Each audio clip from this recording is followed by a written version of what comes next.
Call to order the September Finance Committee meeting. Thank everybody for joining us. Let me just do a quick roll call of the committee. Ms. Adams? Here. Mr. McIntosh? Here. Mr. Taylor? Present. And the chair is here. And I know we have a number of other councilmen and the mayor and a number of staff members as well. I would like to read several things. First off, due to the safe or at-home order, all committee members are participating virtually. Virtual meetings, committee members will be muted until asked to be heard. When there is a vote, it will be necessary to take a roll call vote. Committee member will be recognized and will raise their hand and state their vote. The mayor read this statement out at the last council meeting last week, but I do think it's very important and I would like to read it again. The deadline to respond to the 2020 census is now only 16 days away. I wanted to mention that there is still time to respond to the 2020 census. Not only does the census determine our representation in Congress, but it also ensures that North Carolina, Forsyth County, and Winston-Salem get our share in billions of dollars of federal funding for local programs like road construction, emergency services, Medicare, school lunch programs, and housing programs. Nearly 40% of Forsyth County residents have not responded to the census, and this will have a significant impact on our local community. Again, the deadline to respond is September 30th. You may go online to my2020census.gov or call 1-844-330-2020 and follow the prompts. Please answer the census because it counts in Forsyth County. Guys, we do this every 10 years and we need to get it done right. So please, everybody, get counted. With that, we will now move to the consent agenda first. Are there any items anyone would want removed? I would like C1 removed. Any others? Move for approval of the balance of the. Okay, Mayor Pro Tem Adams has moved approval of the balance. Second. Is there a second to the? Second, McIntosh. McIntosh has seconded. By the way, thank y'all for identifying who makes motions. I know your voices, but sometimes it gets complicated out there. Okay, we have a motion to approve the balance of the consent item. Ms. Adams? Yes. Mr. McIntosh? Aye. Mr. Taylor? Aye. And I vote aye. Thank y'all all very much. I asked that item C1 be put on. We had a very good 2020 risk management year. And I've asked Mr. Webster, who's put together, I guess, a quick presentation here. Is that what we have, a report? What do we have here?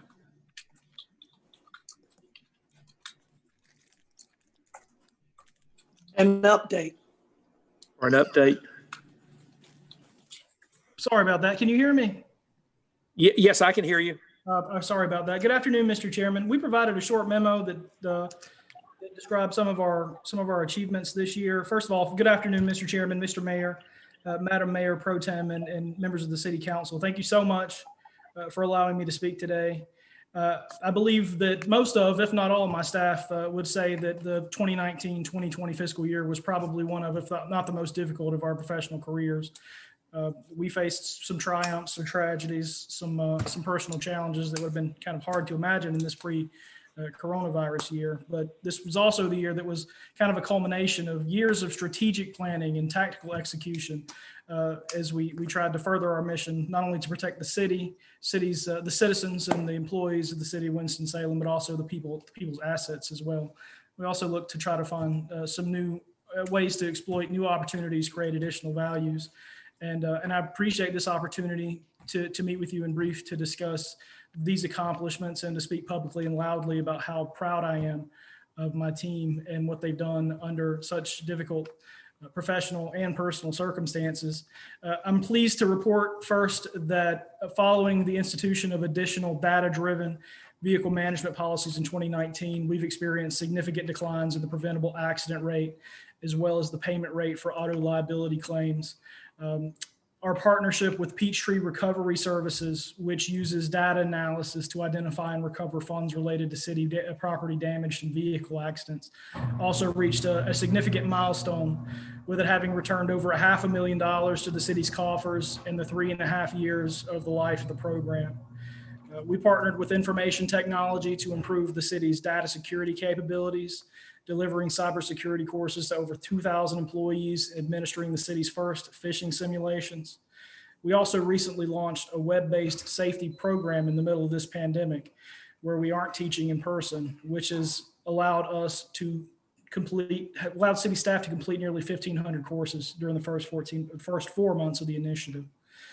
We implemented a real-time driver's license monitoring system for city drivers that has identified multiple city drivers whose licenses or certifications have been suspended, revoked, or expired.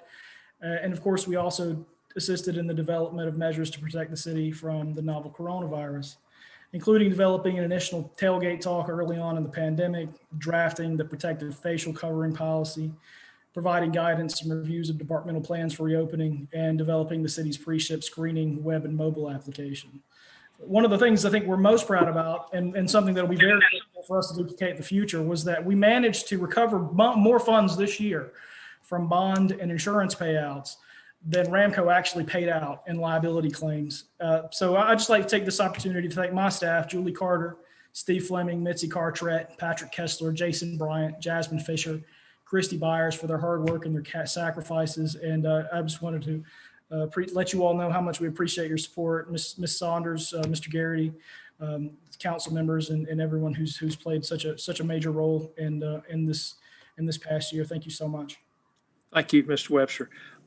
Ms. Adams and I sit on the Ramco board as chair and vice chair of this committee, and so we see this more regularly. But we do have an organization that does work very hard in this area. Ms. Adams, you had a comment? Yes. Thank you, Chair Clark. Mr. Webster. Yes, ma'am. How long have you been with us now? It'll be 5 years in February. That's right. And so the rest of you would understand, when Mr. Webster came to us, we were not so efficient and productive, not saying the staff weren't doing their job. We just needed some new, fresh eyes on this. Because Councilmember Clark and I would sit in meetings, and when they would tell us our workman's comp and accident costs and all these other things that now we're seeing have improved and will continue to improve, I would like to think sometimes it's because people work as a team and they got a great leader. Thank you. Mr. Webster, I'd like to thank you for your innovative thinking and being resilient enough to listen to some of the expectations of the council as to where we needed to be with this. Like I told people, when you run a business and you're paying out tremendous amounts of money for safety and risk, then you'll never be successful. But it looks like we're on the right path, and I want to thank you and your staff and team. Keep up the good work. And one more question. When we identify the employees that have suspended, license, or revoked or expired, is there anything we do or are doing to help get those employees' licensings back in any way? Yeah. Are we providing any education, training, teaching, anything? Sure. Well, that's a great question. Yeah, we usually refer that to the departments, and they usually manage it internally. We've got a situation that right now that's not just a city situation, but an everybody situation. We had the governor and the DMV kind of give a grace period for renewing driver's licenses, renewing registration. They gave you, I think it was about 5-6 months, and that expired in August. And I don't think that everybody realized that had expired, and that created some problems. And most of the time, most of the situations we've had were things that could be resolved by just a quick trip to the DMV. So we're encouraging that. And to be honest with you, the system we use is so quick that we often know before they do that there's an expiration or that something's wrong. So yes, we're happy to help them in any way we can. And we're struggling right now with the DMV, and a lot of people are having trouble accessing the DMV, but I think it's something that we're making progress on. Absolutely. Well, is that causing any problems so far as having employees that are certified or compliant to what we need to provide services to our citizens? I've had a few instances where it's been problematic for a few employees. I'm hoping that we jumped on it soon enough and kind of realized what was going on quickly enough to where it won't be a major problem. But it's something that we're aware of, and I'm cautiously optimistic that it won't be something that significantly hampers our ability to complete our mission. Thank you. My pleasure. Thank you. Okay, thank you, Ms. Webster. We have 3 general agenda items, and we will get into those. The first one is our monthly update from our budget director, Ms. Tony, on kind of where the world is. So, Ms. Tony, you have the floor, wherever you are.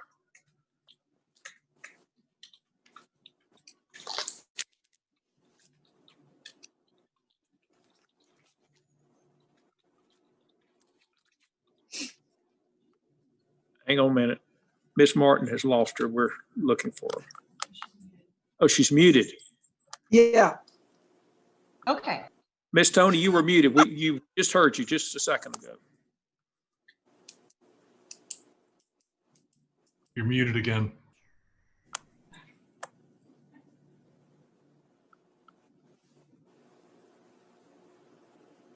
Okay. Ms. To- All right. Ms. I got Tony, it. we can hear you now. Go right ahead, please. Okay. Good afternoon, Mayor Pro Tem, Chairman Clark, and members of the Finance Committee and Council.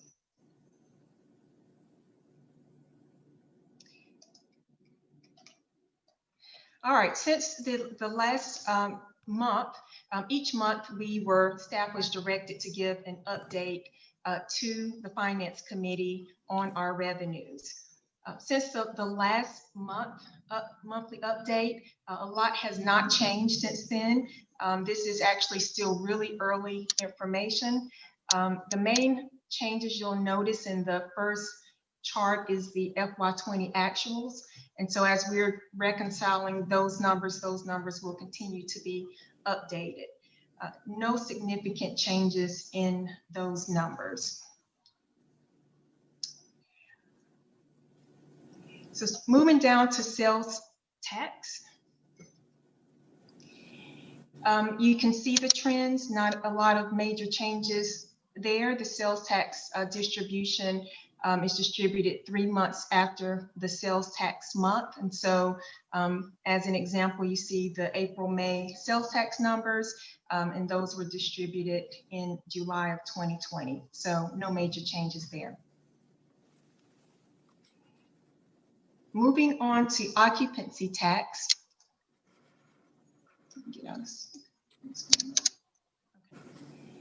So with occupancy tax, you'll notice that we have received a small, from June to July, increase for occupancy tax for this current year.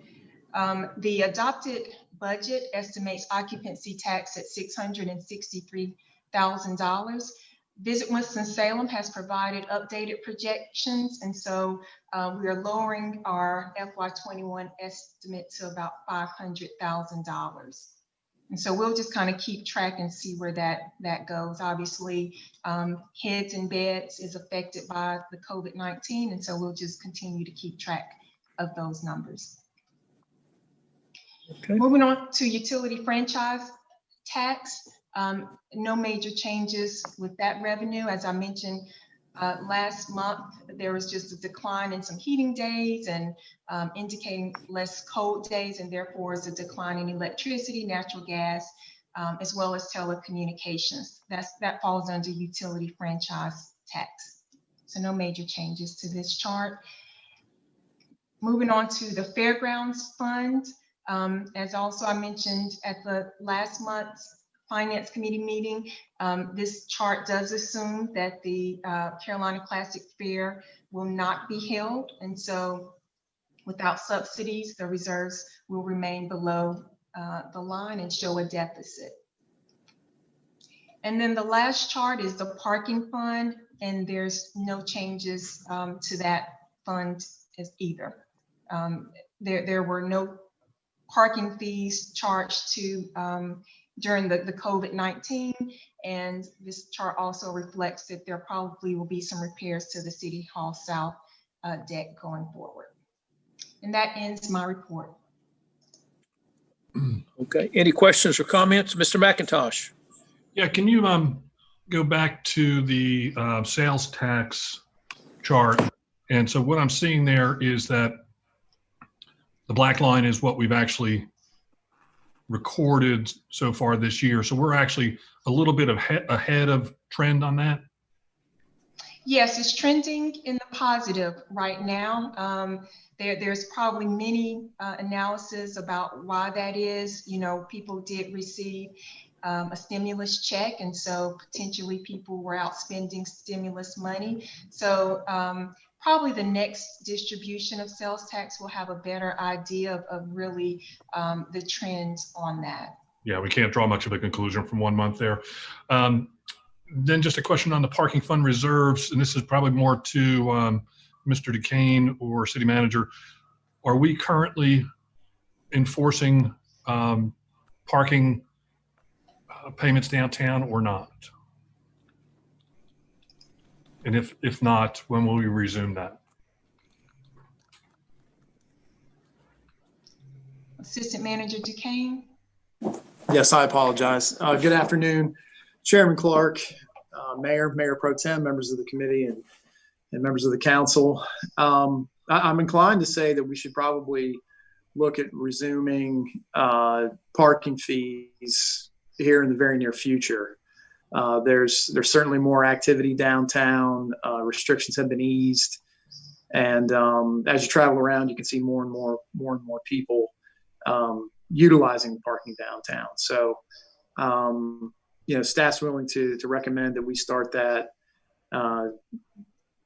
even by the end of this month. We could be looking to do that. Great. Thank you very much. Yes, sir. Any other questions or comments? Thank you, Ms. Tony, and we'll just keep going as the year goes and see what happens. Thank you. G2 is a resolution awarding a contract for the conversion of First and Second Streets to two-way. Mr. Kane? Good evening again. I'm going to go ahead and pass this off to our Deputy Director of Transportation, Mr. Jeffrey Fansler. I believe he has some slides, and we'll be happy to answer any questions you may have at the end of that. Thank you, Mr. Duquesne, and good afternoon, Chairman Clark, Mayor Joines, Madam Mayor Pro Tem, and members of City Council. Thank you, Meredith, for bringing that up. I'll be brief in my remarks, but I did want to provide a quick update on the project and then tell you what this item is all about. So next slide, please, Meredith.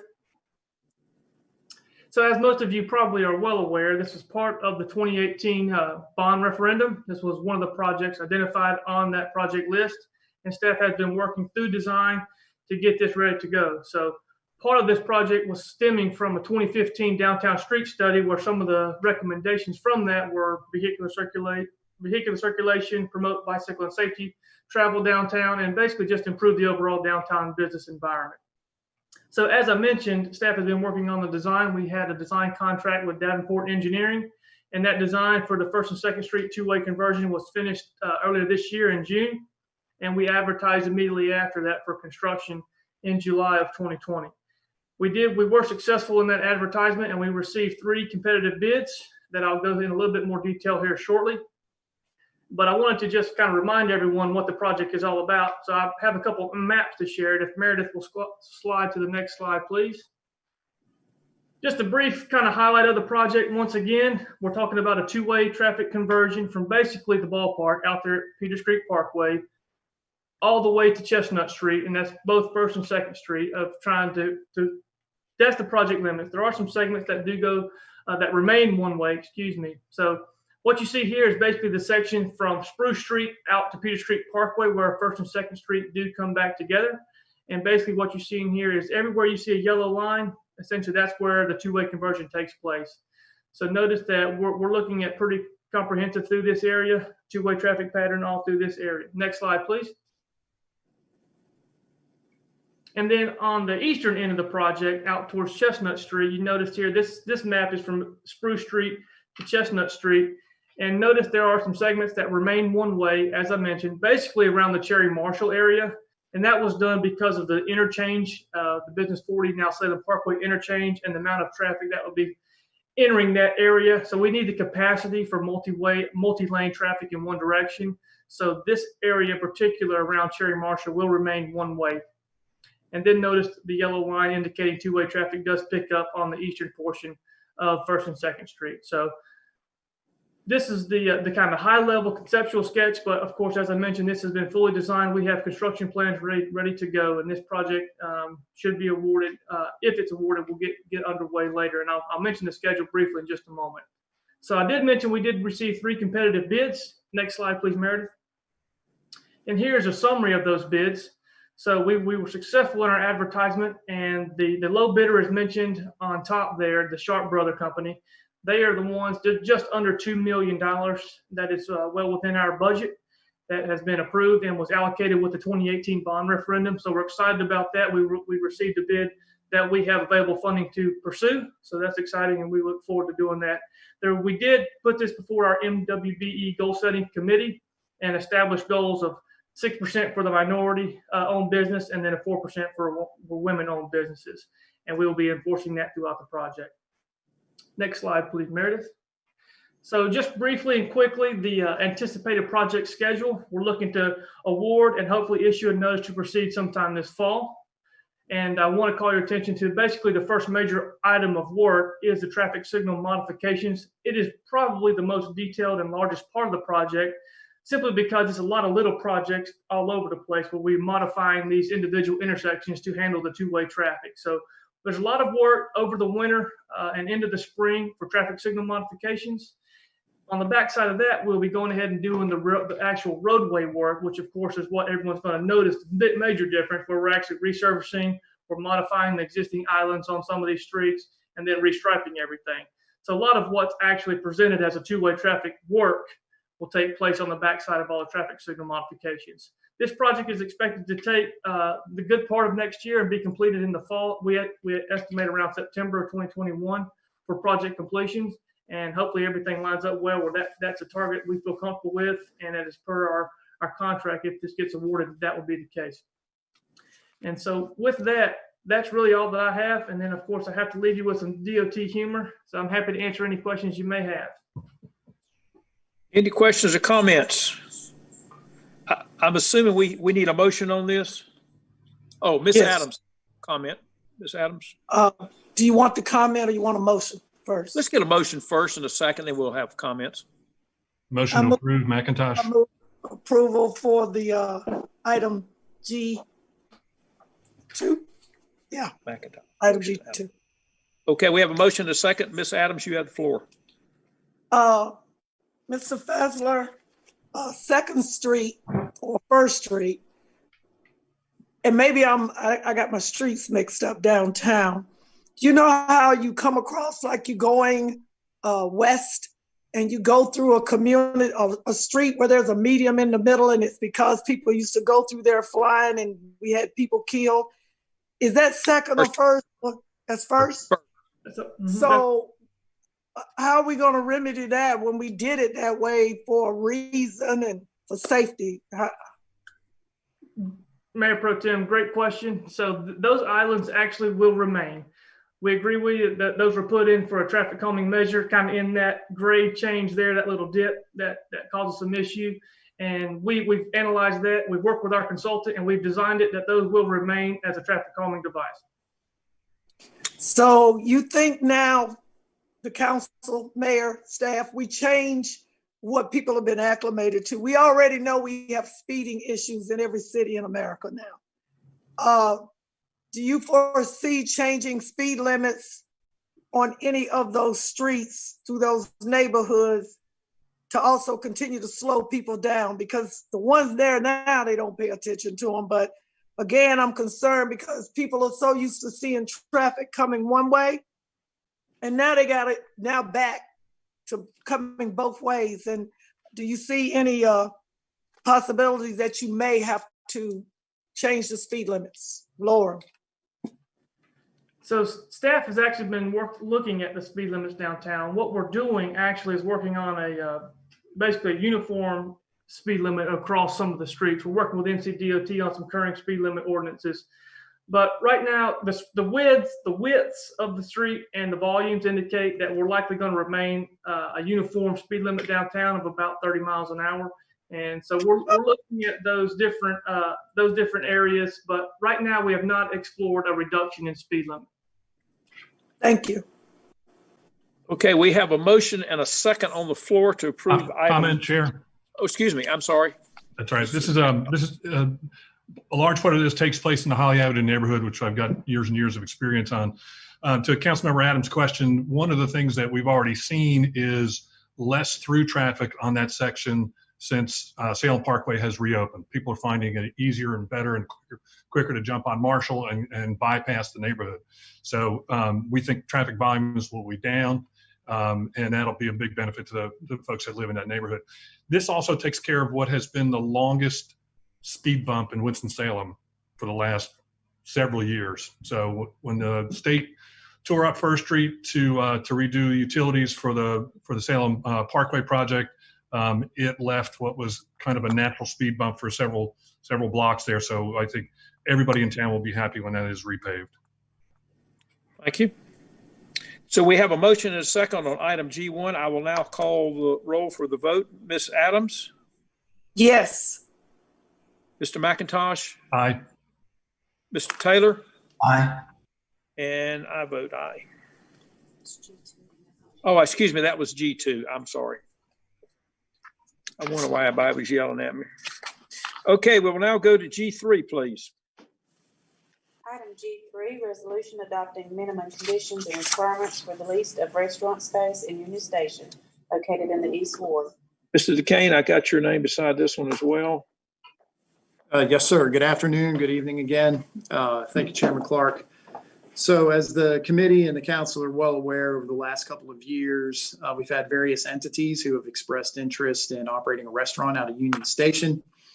Over those years, we've received several proposals. Each proposal had sort of different conditions brought forth by those wishing to lease the space. And so staff is recommending that the city council adopt a set of minimum requirements for leasing space in Union Station for a restaurant in particular. We've provided a draft of those in attachment A for discussion this evening. This is an action item.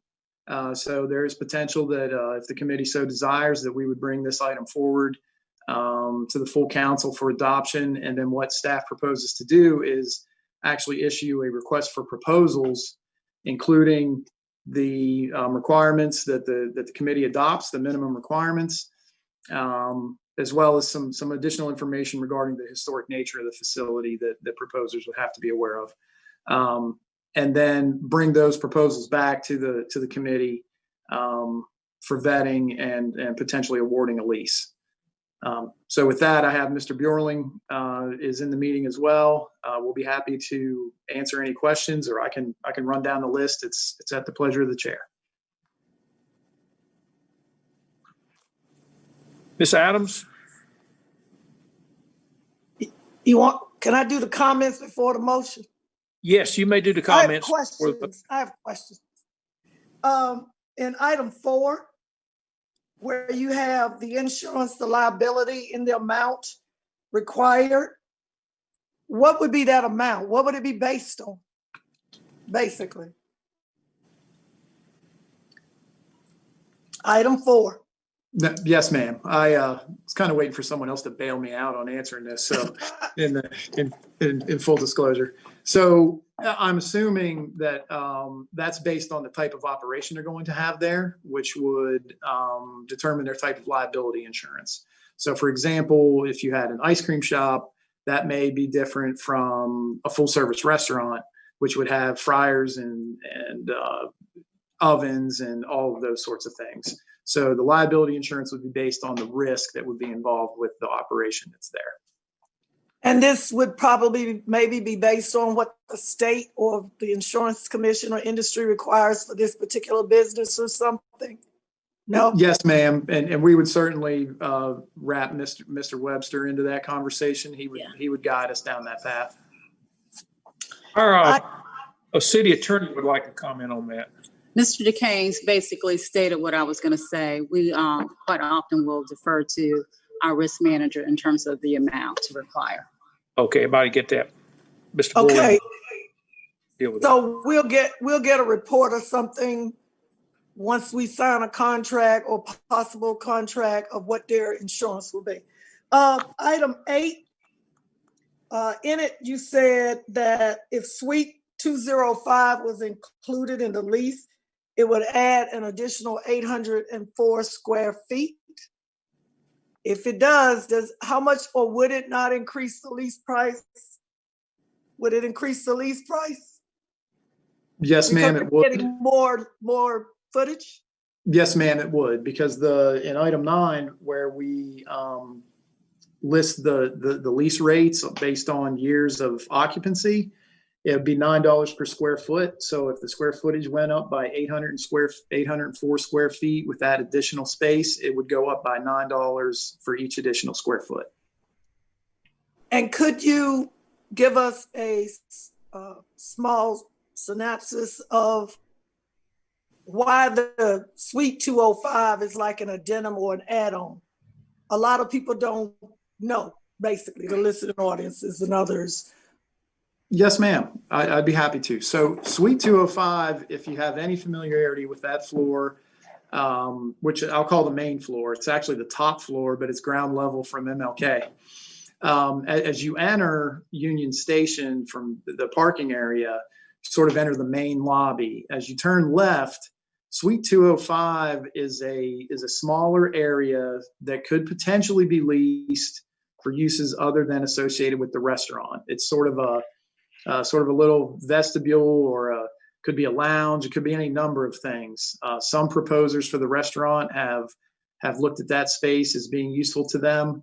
But the main restaurant space is just as you pass through that, and then you enter the large space with the rotunda, and then where the kitchen area would be in the back. So we have had some folks propose interest in using that for a kiosk type lease. And others have expressed desire to use it as part of the restaurant itself. Last question. And how did you come to the square footage cost? How were you driven there? Yes, ma'am. Excellent question. So Mr. Bjorling personally did a survey of the lease rates of retail space in East Winston. He had to go door to door essentially to get some of this information. And so the rates that you see there, the $9 for years 1 and 2, the $10 in year 3, 11 in year 4, and then 12 in year 5 are reflective of allowing the business to establish itself. So the $9 on the lower end in the early years, and working its way up to the $12, which is based on the timing of when Mr. Bjorling did the survey, was sort of the going rate in East Winston for that type of space. Thank you. Yes, Mr. ma'am. McIntosh, you had a comment. Yeah, Dee Dee just took my question, but I do think it's a good idea that we put a number out there rather than just having people come at us kind of from all angles with what they think. And I think the market's going to tell us whether $9 is the right number or not. And I think the market's also going to tell us if breakfast, lunch, and dinner is viable in that location. I hope it is. I hope we get this place rented up as quickly as possible. Okay, so I'll ask in a minute if we can get a motion, which is included in the package, to take this recommendation to the full council to set these as the parameters that we would use to go out for RFPs. I move that we approve item G3 on adopting the minimum conditions and requirements. Second, Mr. Adams has made a motion. Mr. McIntosh has seconded. Do we have any other comments? Not, I will do a roll call vote. Ms. Adams? Yes. Mr. McIntosh? Aye. Mr. Taylor? Aye. And I vote yes. So that is approved. Thank y'all very much. And I believe that is the last item. I did want to make one comment. I thought it was going to be on the agenda today. It isn't. We did not cover the grocery store in this committee last month. We did defer it knowing that the General Government Committee would take it up the next day, which they did. I would like staff to put this back on the agenda in October based on what the General Government Committee does. We're out of sync. They've met on it and we haven't. So I will let the General Government take the next step depending on what they do. We'll try to catch up with them at that point. Any other questions or comments to bring before the council? I will adjourn in a minute. And Mr. Taylor, I believe public safety commences at 6 o'clock. 6 o'clock is correct. That is, we will stand adjourned. Thank y'all very much.